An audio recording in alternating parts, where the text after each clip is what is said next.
இதுதான் அரச மரம். அப்படியே வந்தோம்னா இது கத்தாழை. இது கீழாநெல்லி.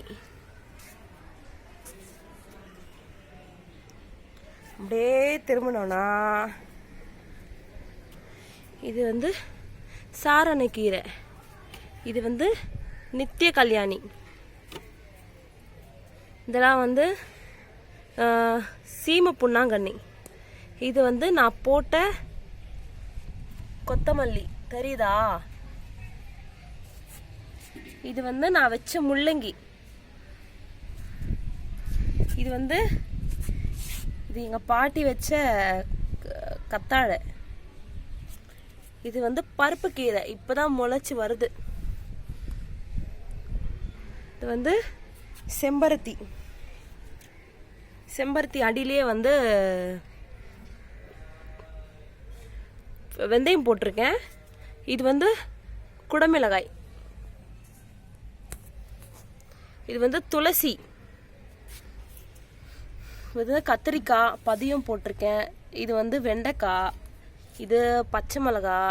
இது பட்ரோஸ்ன்னு சொல்லுவாங்க, டேபிள் ரோஸ். இது நான் வச்ச தக்காளி. இதுவும் பருப்பு கீரை தான். இந்த மாதிரி சாமந்தி பூவெல்லாம் வச்சா தேனி நிறைய வரும். இது நான் வச்ச அரளி செடி, கஸ்தூரி செடின்னு சொல்லுவாங்க. இங்க பாருங்க, கீழே நெல்லி எவ்வளோ வளர்ந்துருக்கு. இது கருவேப்பிலை சின்னதா இருக்கு பாருங்க, குட்டியா. தோ கருவேப்பிலை. இது கற்பூரவள்ளி. இது புளிச்சக்கீரை, இப்பதான் முளையுது. மல்லி செடி காஞ்சு போச்சு. இதுவும் வெண்டைக்காய். இதுல கீரை போட்டு வச்சிருக்கேன்.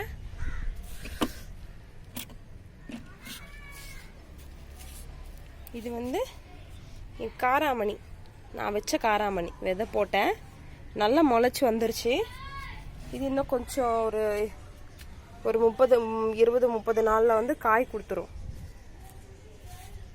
இங்க பாருங்க பிரண்டை. இதுல தக்காளி முளைஞ்சிருக்கு, கீழா நெல் இருக்கு. இது பட்ரோஸ் நான் ஃபர்ஸ்ட் வச்சது. இது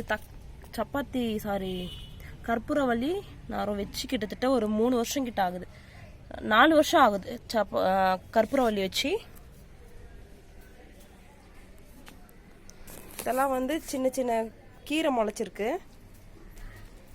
இப்படி போறேன்னா இதுவும் கீழே நெல்லி தான், மருத்துவ குணம் மிக்கது. இதுவும் சப்பாத்தி கல்லி. தக்காளி எல்லாம் முளைஞ்சிருக்கு.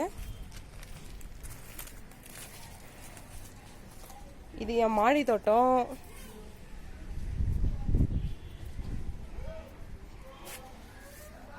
பார்க்கவே அழகா இருக்குல்ல.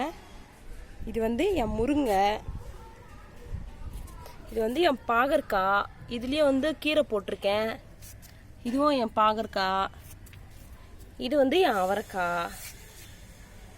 எல்லாம் சின்ன சின்னதா இருக்கு, வளர்ந்தாதான் காட்ட முடியும் நல்லா. நேற்று பட்டர்ஃப்ளை வந்தது. இதுல நான் பேசுறது கேக்குதா?